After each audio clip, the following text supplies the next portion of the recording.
Christian Science is a sect founded by a New England woman, Mary Baker Eddy, in the 19th century.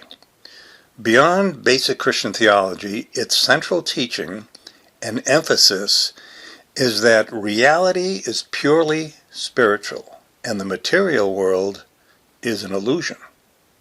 Physical disorders are not real.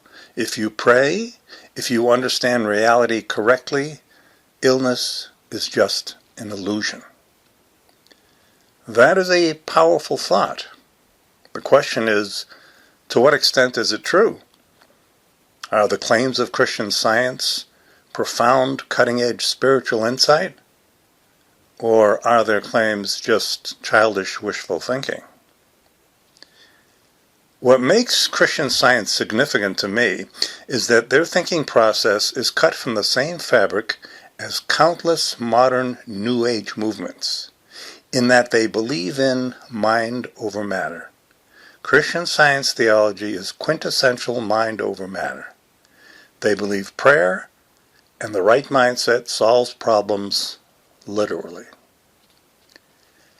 After reading Mary Baker Eddy's foundational book, Science and Health, I went to a Christian Science lecture at a Borders bookstore in Boston.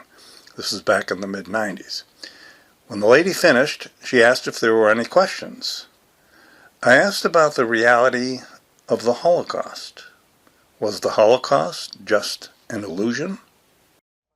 Did you have a question? I had a question on page 71, where you read that evil has no reality. It is neither person, place, nor thing, but is simply a belief, an illusion of material sense. What is the Holocaust in World War II? Is that an illusion? Well, of material sense, you see. And it's the recognition that here, when she's saying evil has no reality, it's like being able to recognize the counterfeit and the real. So the reality would be that God was there. God saved some, right? But some weren't saved. But evil was there, wasn't it? And the illusion of the material sense that mesmerized and aggressively took those, then that was the illusion that, well, okay, I need to describe the way I see as illusion, that it may appear very real. It was. And it was real. It's recorded in reality. And the illusion is that it was elusive to that which was God's creation. In my opinion, there is a critical difference between believing God's creation is ultimately good and Christian scientists believing that evil in this world is just an illusion. A big difference. Instead of saying that evil will be rectified ultimately in an afterlife, they also say it can be rectified magically in this life in short order by proper prayer and attitude. You know, there's a healing of a person who walked out of one of those concentration camps. And so she was able to leave the concentration camp and not even be seen. She had Science and Health with her, and she was able to walk out. The doors opened. She walked into the next town. So you see, was that an illusion? Did she walk out as a ghost? Did they not see her? No, she was probably lucky. Just pure luck. But this basic issue of whether, see, I believe evil exists. But that's in your thought, isn't it? Evil exists in your thought. And evil can be very real. And we make it what it is.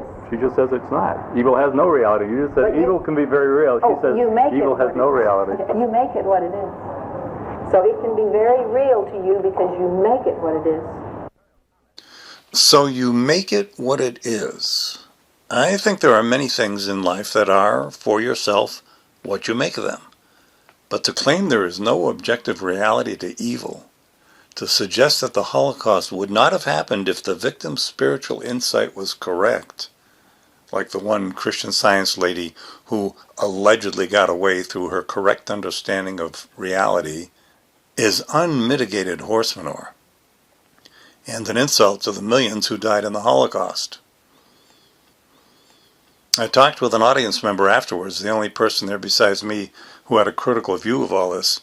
I think he was either a doctor or a medical student. He shared my concern that this type of thinking keeps people from necessary medical treatment, especially children who cannot advocate for themselves. He said that despite Christian Science's respectable veneer and practiced answers, which give the impression of balance and reasonableness, he suspects the reality is constant in-group pressure to adhere to their prayer-only treatment belief.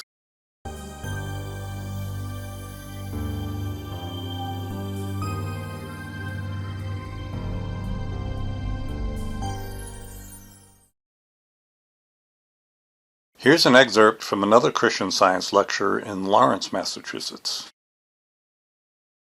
He was telling a true story of a young child in South Africa who was sitting on her porch eating a bowl of porridge for breakfast when along came a boa constrictor up onto the porch.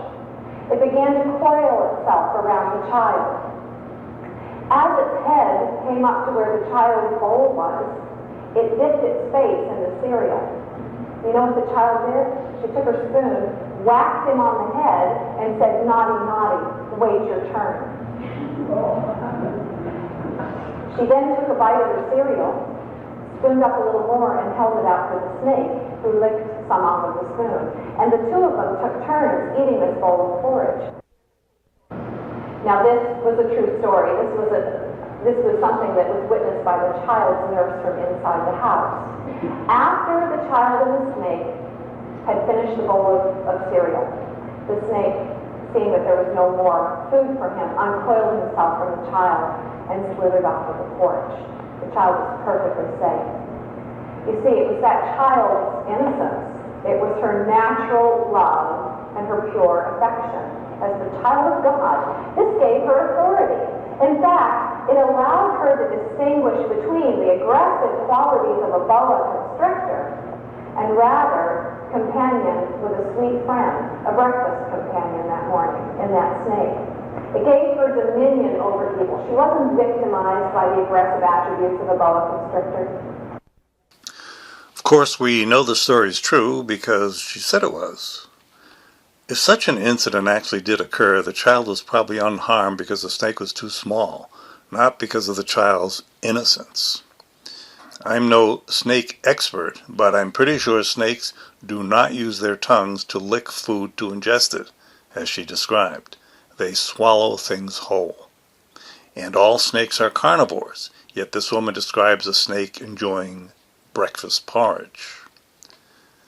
I'd like to see her tell the story to a mother whose 2-year-old has just been killed by a mountain lion, and then explain to her why the child's innocence did not protect it.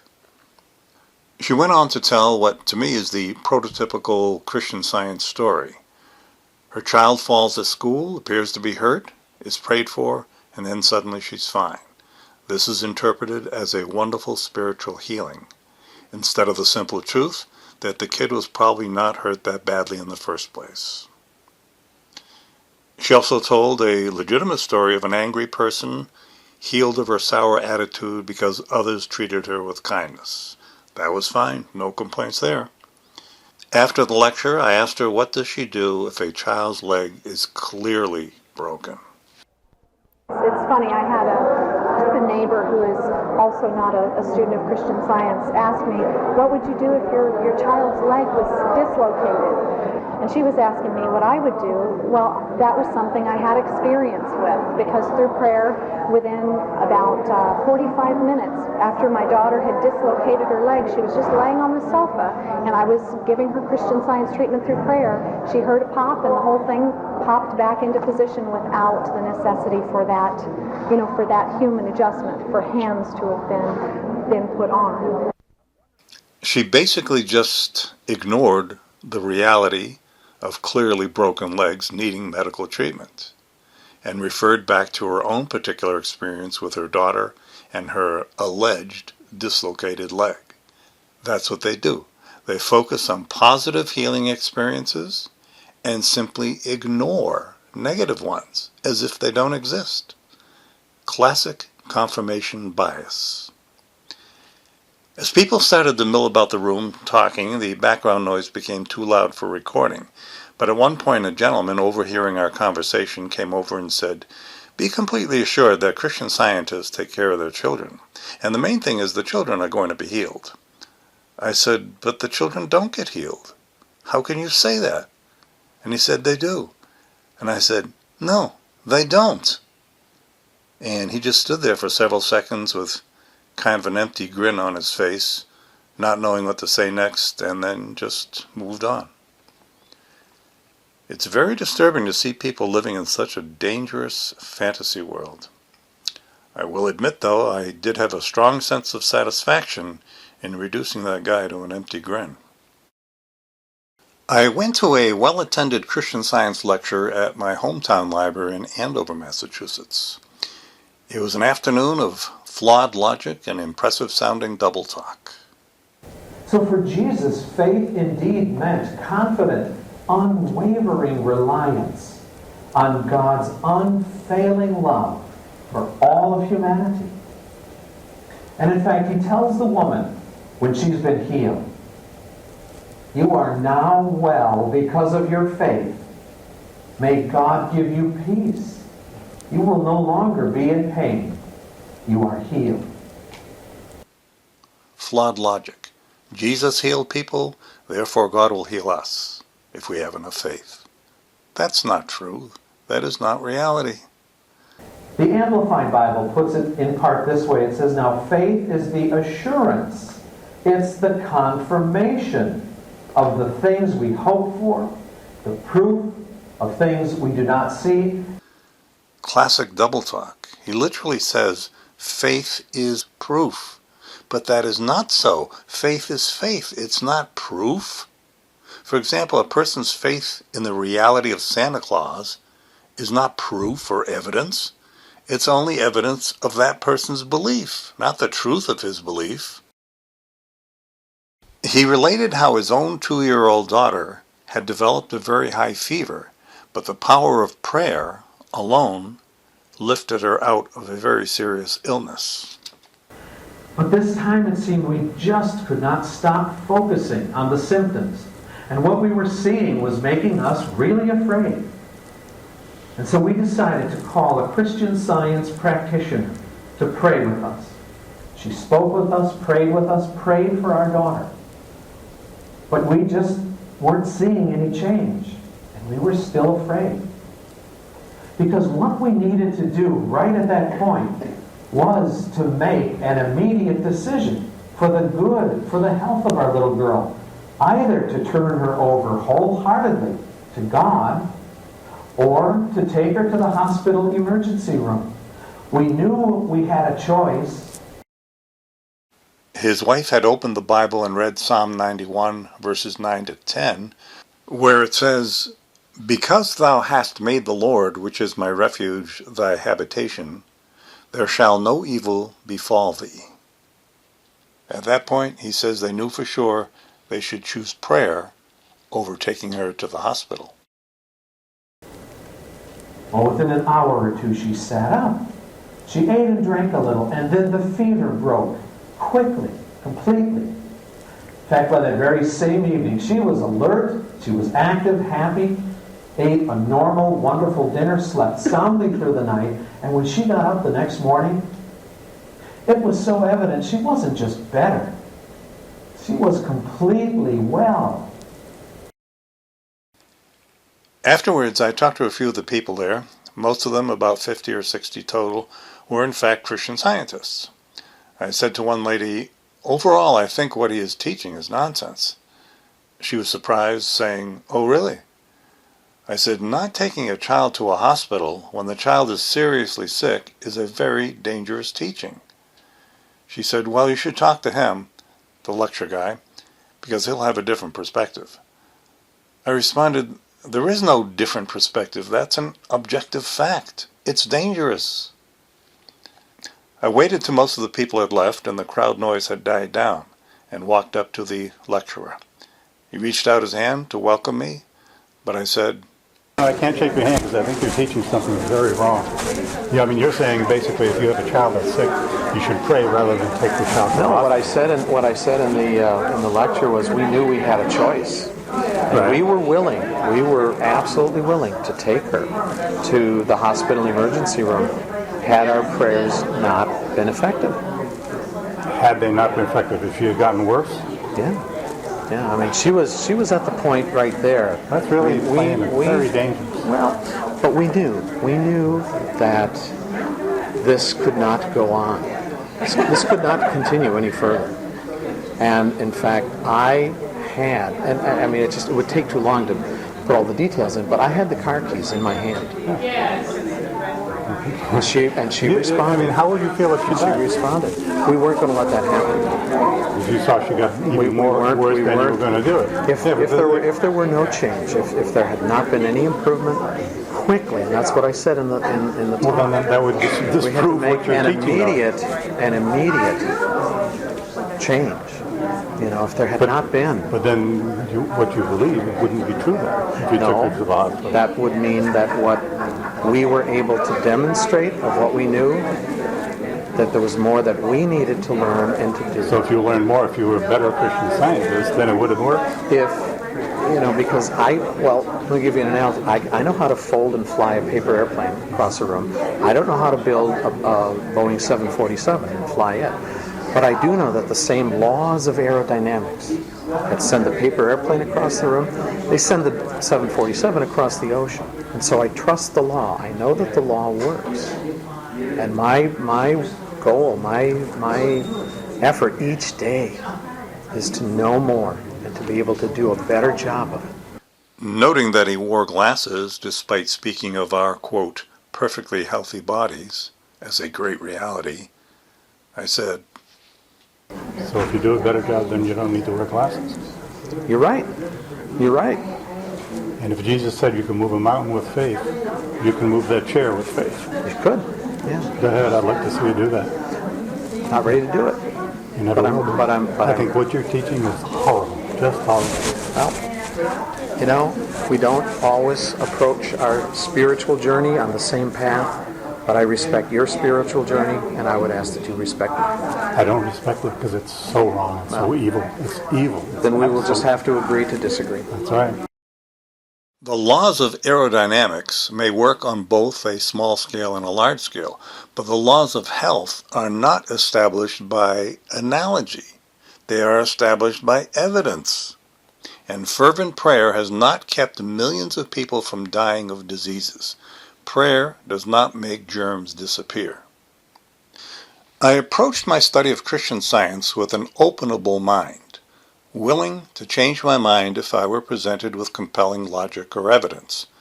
So far, from these lectures, I had no reason to think it was anything but malarkey. In this segment, I sit down with a man I'll call Clark, a high-ranking person in the Christian Science organization, to discuss their beliefs. I don't know, maybe a good way to start is my sprained ankle. I stepped in a hole in a field last Sunday and I sprained my ankle. And if you sprained ankle, what would you do? Well, first of all, let's establish. Clark first established his credentials and position in the church and went through some basic Christian Science teachings and history, and then he proceeded to answer my question on spraining an ankle. So getting back to your specific question, what do we do when you have a sprained ankle? I think one of the first things that I've done when I've had that kind of thing where I've misstepped and twisted my ankle or had something like that happen is I go right back to what I understand to be a basic law, is that that I think can best be described in this way: perfect God and perfect man. The perfect man has to be the outcome of a perfect God. Perfect God could not create something less than that which was perfect, or he himself would not be perfect. So we come back to that basis as a law. Now we have to do what we would call work or prayer in Christian Science to bring our concept of man back into line with what that law of God is. And I would pray with that and work to understand that I was free from that sense of accident. I can speak with this with some degree of confidence because I've done that with sprained ankles and twisted ankles and what have you, and it's I find very quick relief from that kind of thing, and I found it works for me anyway. I'm not sure what you mean by that. Relief from pain, or? Well, relief from pain, relief from swelling, ability to walk. What I would say would be the sense of healing that came as a result of that prayer.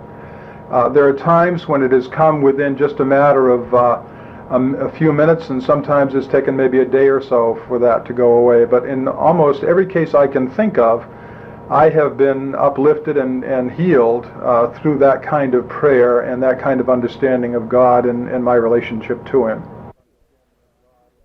And I found in my experience in sports is that you can't ignore things. Well, I would agree, and I would be the last one to say that we would ignore something like this. I think that most people might look at treatment through prayer as doing nothing, but it really is doing something very substantial and very strong. Clark went on to describe a ballerina who was experiencing great pain in the bones of her feet. She was prayed over by a Christian Science practitioner, and within 2 weeks, she was back dancing. Prayer treatment. Prayer treatment. Yeah. But can we tell if she was able to dance in 2 weeks because of prayer treatment, or because God created our bodies with remarkable healing powers and it healed?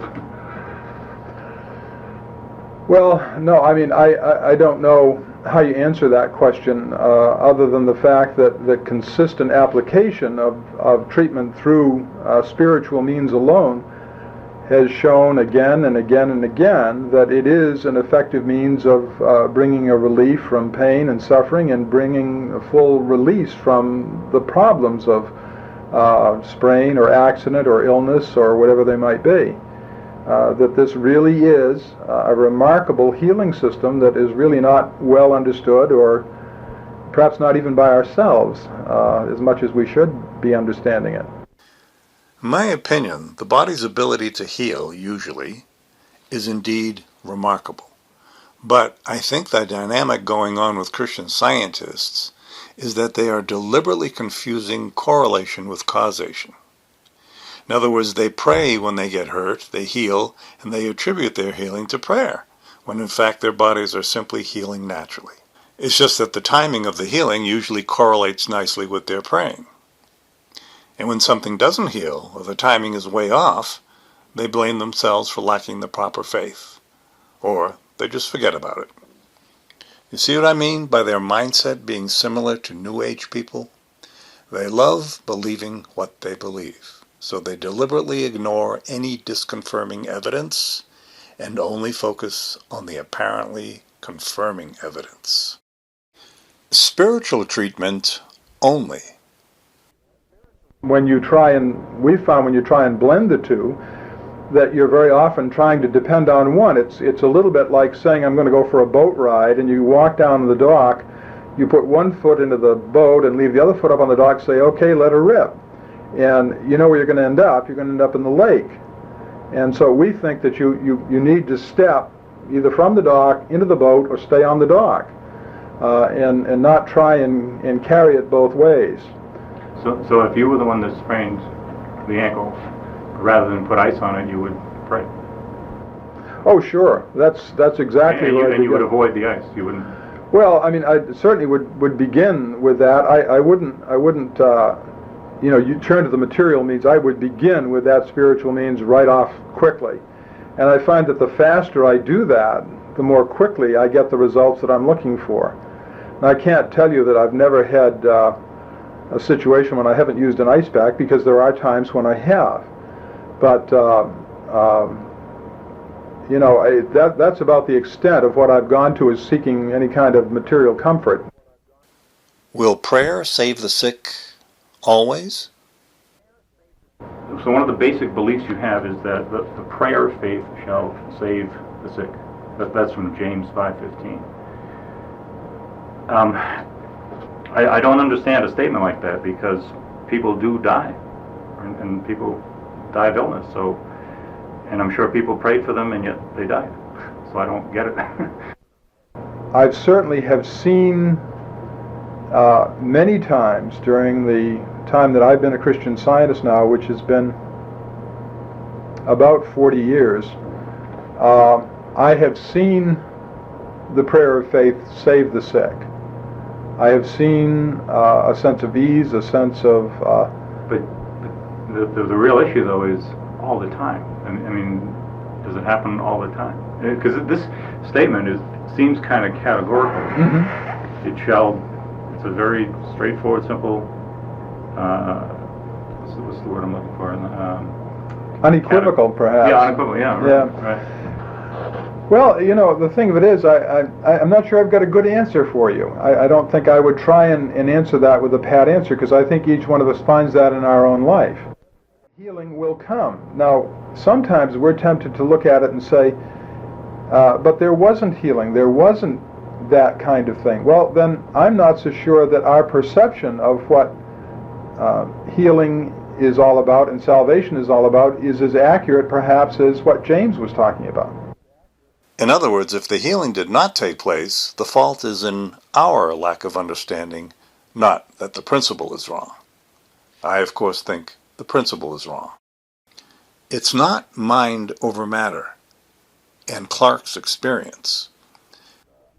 If I take a baseball bat and hit somebody, something will happen. And say the person's facing away from me, and I smack him in the back of the head with a baseball bat. According to my understanding of Mary Baker Eddy, nothing will happen, because that person isn't even thinking about it. But something will happen. That person will feel it and will be knocked out or whatever. Well, it's you bring up an interesting case, and I don't know that Mrs. Eddy says quite that the person wouldn't feel it. There's a case, and I wish I could call it up here quickly, where there was someone in her household who had been shot in the heart with a bullet, and who was healed. It was in her household.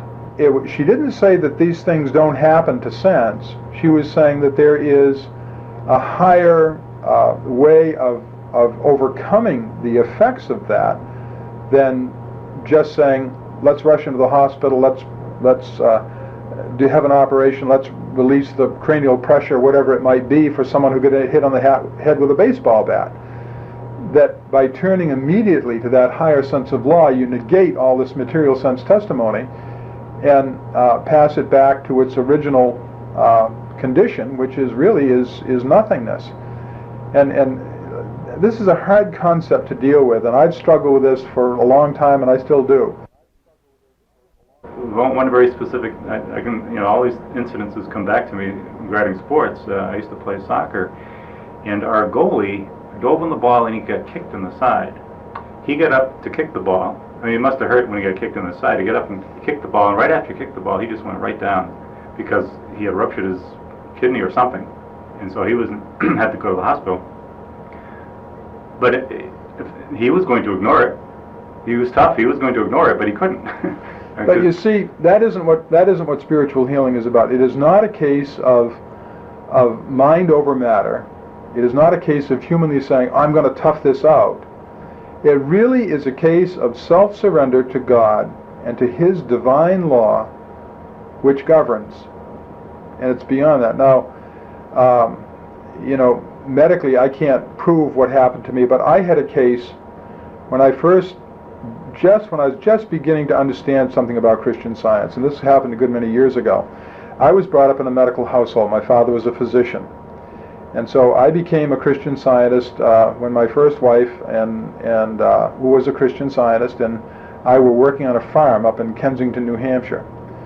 And I was in a dairy barn. I was up in the very top platform of the barn pushing hay down for the cattle. I missed my step and I fell about 12 feet, and I landed on my back on a beam, a 4x8 beam, and then right across my back, and then I fell down another 6 to 8 feet, about 8 feet roughly, to the floor below that. And I wasn't knocked out or unconscious, but I had the wind knocked out of me, and I kind of was dazed, and I was lying there, and I remember thinking, oh, what happened? You know, the kind of the way you do, you kind of regather yourself, and I thought, well, I'll just lie here for a minute, and then I'll get up. Well, when I went to get up, I found I couldn't move. I was paralyzed. And I tried to move several times over a course of several minutes. I found I had no control at all of anything below my waist. I pinched myself and like this, and I had no feeling in my legs, and I couldn't move my legs at all. I could move my arms, but not my legs. This was the only thing I could remember about Christian Science. The statement starts off, "There is no life, truth, intelligence, nor substance in matter. Spirit is immortal truth, matter is mortal error. Spirit is the real and eternal, matter is the unreal and temporal. Spirit is God, and man is his image and likeness. Therefore, man is not material, he is spiritual." And I remember lying there thinking about these things, and I had forgotten really all about my fall. And the thought came, get up and get back to work. So I did. I was able to stand immediately and go about my work with no ill effects. As a matter of fact, I never even had any black and blue marks from that, and I do black and blue when I get hit. So that was a proof fairly early on for me. That was a key thing that led you to become a Christian Scientist? Well, there were a number of things like that happened, yes, but over a period of time I saw again and again and again that there were things like that happened that I could really rely on God for my well-being. And that's what led me into science. But you can't. If you fell again and you hit a little bit differently, you might be paralyzed. You know, we can always say what if. We can always say, did it really happen? Were you just stunned, or did you? I mean, I don't know, but I do know that Christian scientists have had this happen again and again in their lives, and yet it's not the kind of thing that we can subject to scientific test and to measurement, because then it robs it of its essential vitality, which is the spirituality that's involved in the absolute trust that God is our caretaker. And when we try and weigh it on the scales of the human balance of testing and proving and measuring by human scientific methods, we lose it. And we're not prepared, I think, to give that up. So if you had tried to set up a scientific experiment with people in a hospital and another group of people praying for them, as soon as you set up that experiment, then it won't work? Or? Well, the thing of it is that there are many experiments like that have been done, as you know, and they've found that people who have been prayed for have been much more successfully treated than those who haven't been prayed for with the same conditions. I don't know if I think that's questionable. Well, there are some very... Who wrote those books? Yeah, well, there are some very good scientific studies that have been done that I've read any number. I can't quote you what they are right now, but there are any number of them that have proved that. I do not think that is true. Dr. George Lundberg, editor of the Journal of the American Medical Association, says, quote, "I would love to publish studies that showed a positive, beneficial effect of prayer on health and on people's recovery from illness, but I've never been sent one that has passed muster in 15 years. The 2006 STEP study, S-T-E-P, STEP study definitively disproves what Clark just claimed. Prayer had virtually no effect on the recovery of 1,800 heart surgery patients." Jesus being thirsty. Mary Baker Eddy says on page 244 that, quote, "Jesus demonstrated life, with capital L, demonstrated life, never fearing nor obeying error in any form." And yet when Jesus was on the cross, he said he was thirsty.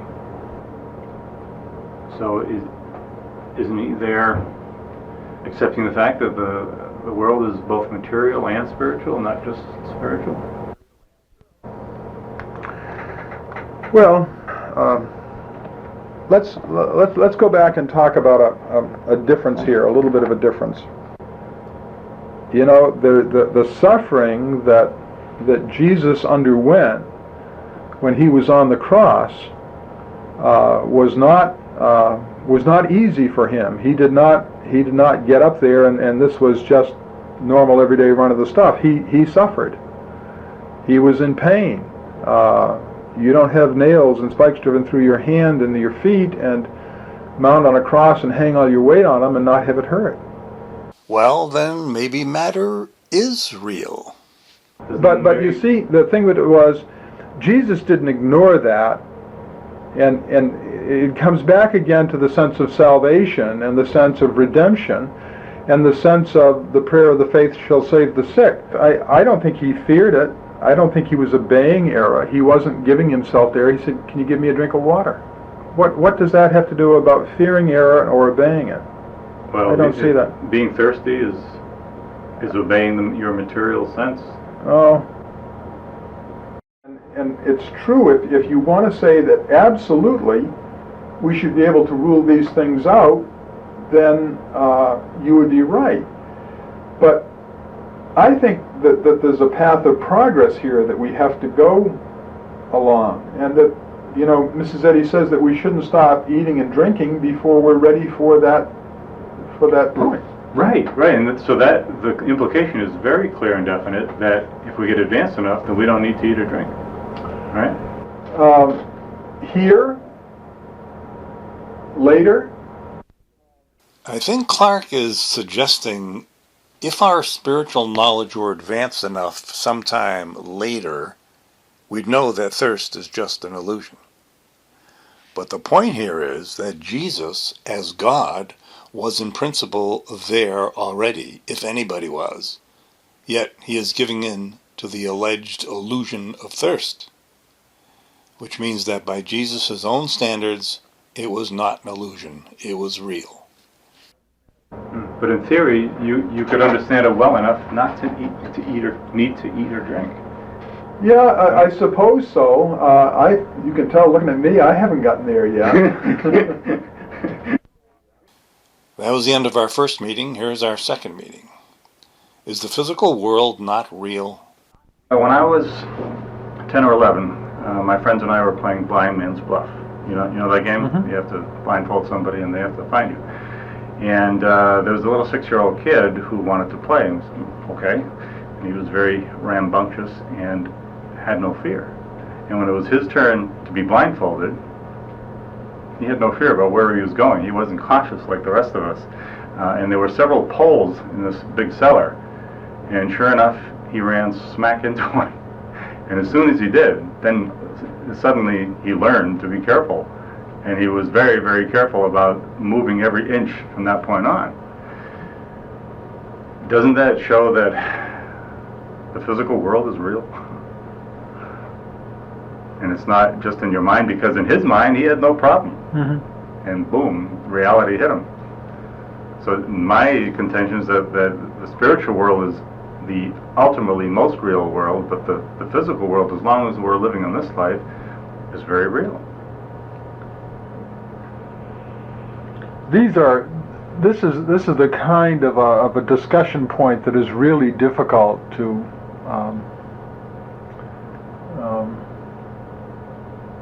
weave into the whole skein of what we're trying to put together. We learn of the limitations of the physical world and the need to be obedient, let's say, to some of the physical laws that are laid down. For example, in my stand as a Christian Scientist, although I know that I can't be hurt, I wouldn't consciously throw myself off the building and say, I know I can be all right. To me, Clark steadfastly refuses to acknowledge the blatant contradiction in his belief system, in that he knows he cannot be hurt, yet thinks he would be foolish to throw himself off a building. Just throw yourself off the porch onto a sidewalk, Clark. I bet you'll be hurt. And so I don't think that consciously we would do these things. I think that we recognize that there are these limitations, and that while we recognize that we're not bound by them, we don't do stupid things. I wouldn't expect to try and make a full demonstration of necessarily what I believe just because I believe that it's there and I've seen incidents of it in protection for me. I still am not going to go out and flaunt that's kind of a situation by subjecting myself to those dangers. But does that make the physical more real than the spiritual, or more paramount than the spiritual? And I say no, it doesn't. I think that the spiritual really does govern the situation, and we work to try and apply that and to prove it in our daily lives. And I think by and large we're successful in doing that. Clark says, quote, there are these limitations, but also, quote, we are not bound by them. If Christian scientists are not bound by limitations, why can't they go through life ignoring these limitations? Why can't they cross streets without looking, knowing God is protecting them from these illusionary evils? That wouldn't be testing God. It would be putting complete faith in Him and in Christian Science's central tenet that God's world does not contain any real harm or evil. But the fact is, if a Christian Scientist gets hit by a car, he will be just as hurt as anyone else, no matter what his faith or belief. Well, the thing of it is that if you can look at a situation and you can see a situation where it's happened once, you have one such instance such as that, it proves that the physical senses are not totally consistent in their application of what's going on, that they do not hold sway, complete and total authority over man, that spiritual sense can overrule that physical sense testimony. If you do have that instance, then my contention would be for example, the whole last section of Mary Baker Eddy's book are examples of such healing. Chapter called Fruitage, right? Right. Yeah. To me, that's anecdotal. This is what people are saying. Whereas if you have things are healing under very strict scientific controls and observers, then I think you'll find it doesn't work.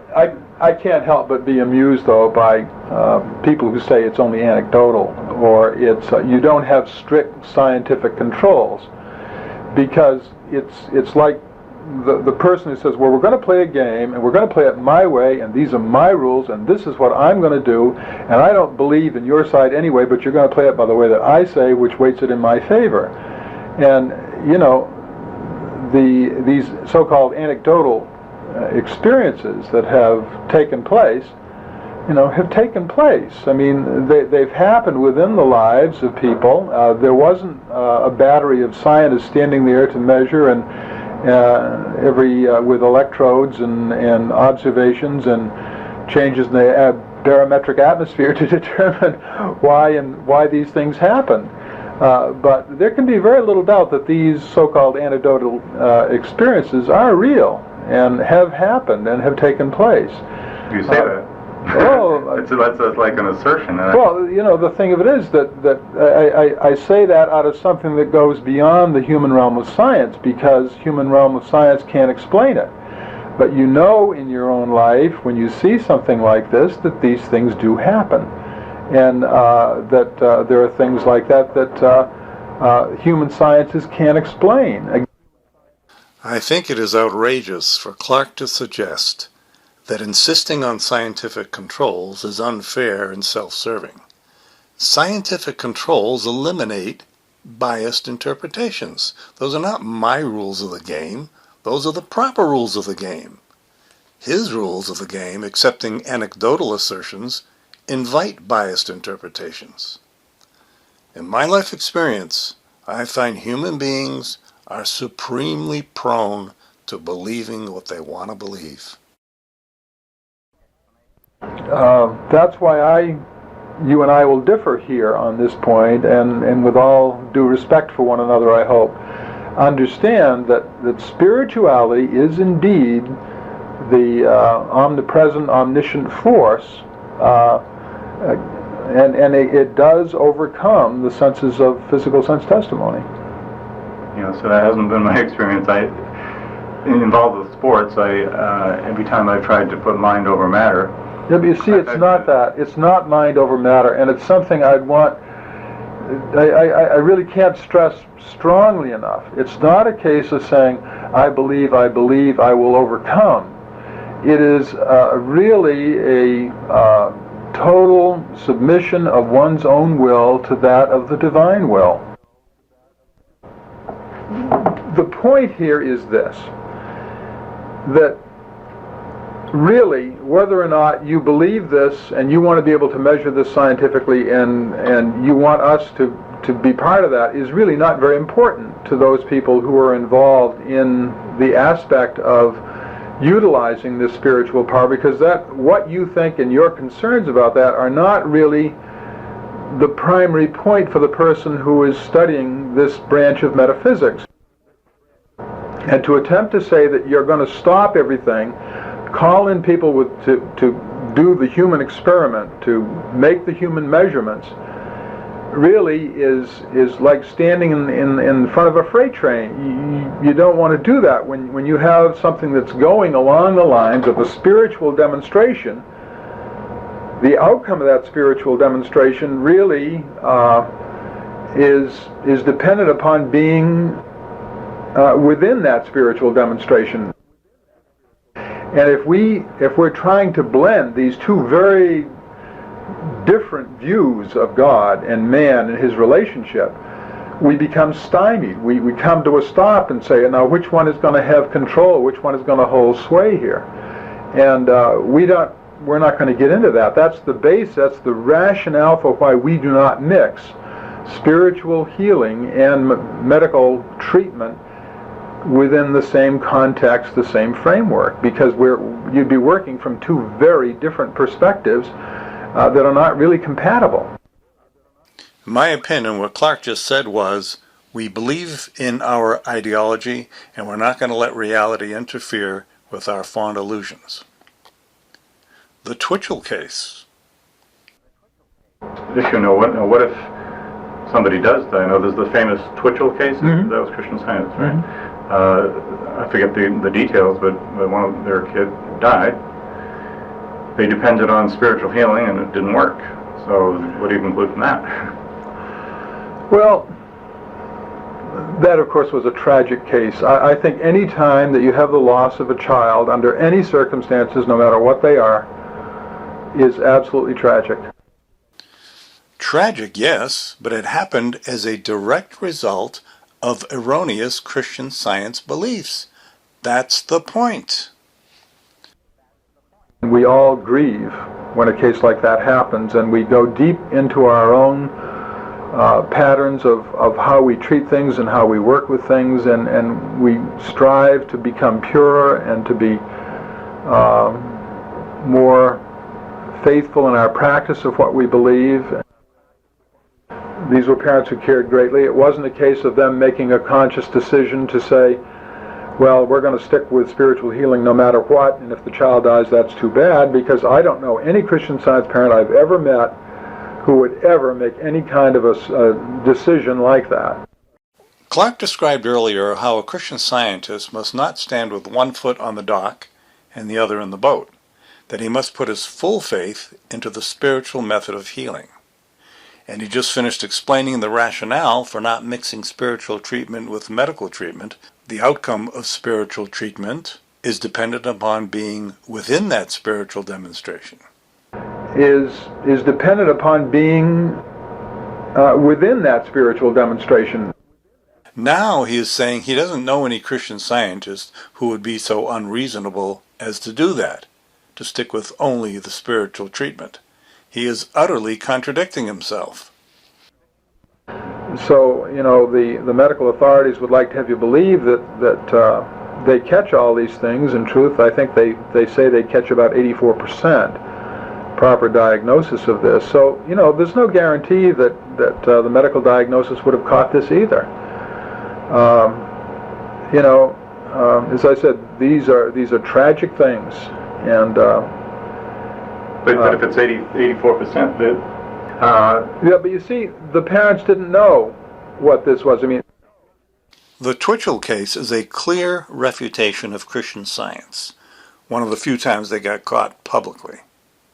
Clark's claim that the Twitchells did not realize how serious Robin's condition was is no excuse. Clark went through a careful explanation last time of how a big zero and a small zero equally amount to nothing, that Christian Science theory applies to all ailments. Robin died because of Christian Science beliefs. The Twitchells sought prayer instead of the medical treatment that could have saved him. Clark's claim that traditional medical treatment also sometimes fails is a complete smokescreen on his part. It does not follow logically at all that if regular medical treatment is not 100% effective, that it is therefore no better than the Christian Science technique. With regular medical help, Robin had an 84% chance of surviving, instead of a 0% chance. But you see, the parents didn't know what this was. I mean, they weren't medical professionals. They didn't know that he had a twisted bowel. There was no one who came in and say, hey, this kid's got a twisted bowel. He's going to die unless you do something. They thought that he had, a case of the flu of some kind. And all of a sudden, within just a matter, really, I think of an hour or so, it all exploded in their face.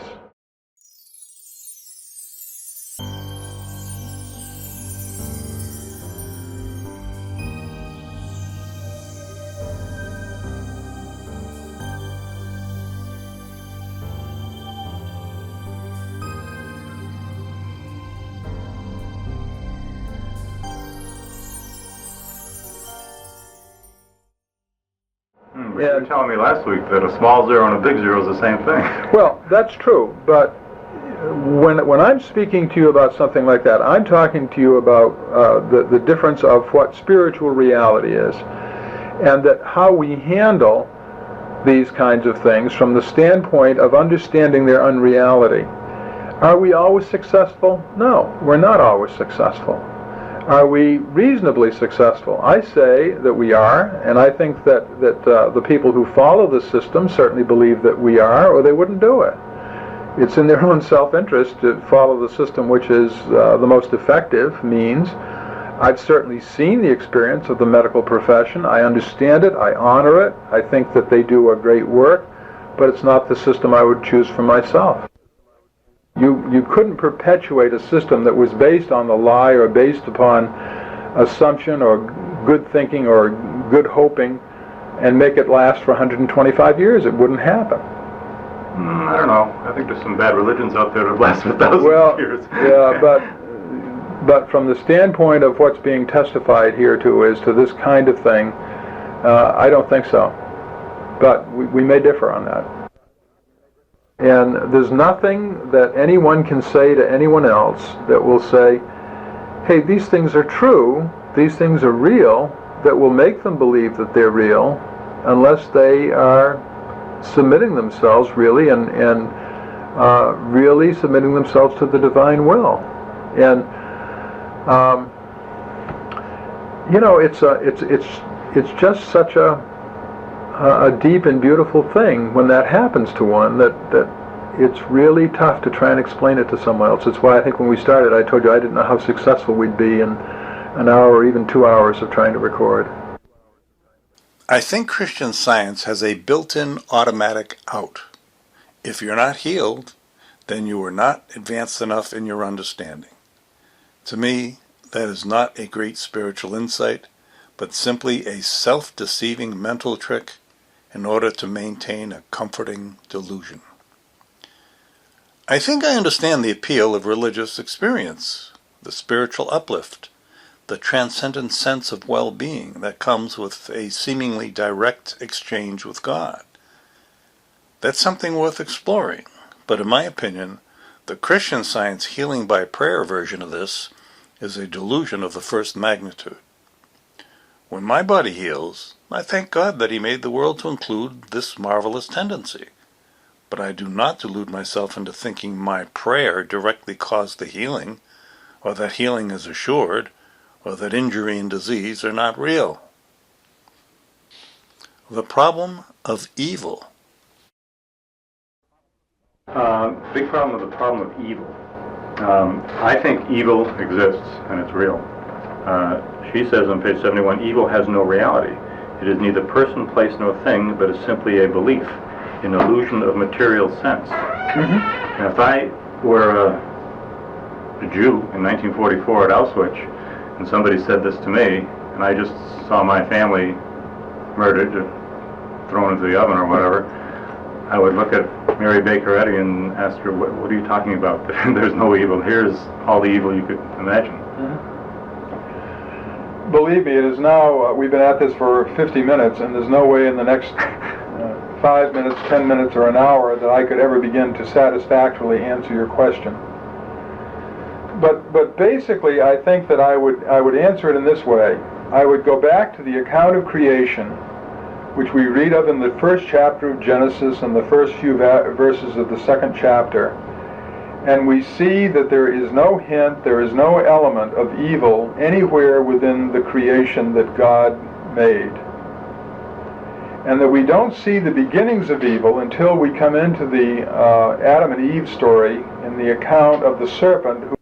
And Mrs. Eddy's statement, I grant you, is provocative and revolutionary, almost beyond our comprehension even today, over 100 years after she made the statement. And that sense of evil, as you use the term that you refer to, is a belief in the condition of evil. And I grant you that there are times it seems very, very real to all of us. And again, but the Holocaust doesn't seem real. It was real. Well, I mean, the thing of it was, there are people certainly who suffered greatly. It isn't real, so therefore you treat it through what the law of good tells you how to treat evil. And it will not stand in the face of what is eternal good. It cannot. So that really is the basis of saying what we say and saying what she says, is that there is scriptural authority for saying that God's creation was good, and we have a right to claim the protection of that creation and to live under the authority of that creation. I don't understand the protection of that creation. If you're in Auschwitz, I don't see how that flies at all. Well, I would claim protection. If I was a Christian Scientist in Auschwitz, I would claim protection, but I would... You want to turn that off for a second? I don't remember exactly what Clark said when the recorder was off, but I think it was something along the lines of his intention being to inform the public of their beliefs for their consideration, not particularly to debate the validity of their beliefs. My intention, of course, is to debate the validity of their beliefs.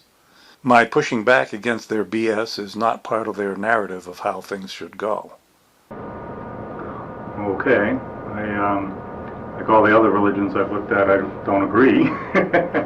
Well, no, and as I say to you, I'm not trying to convince you. No. You know, you asked for the interview. I certainly was pleased to give it to you.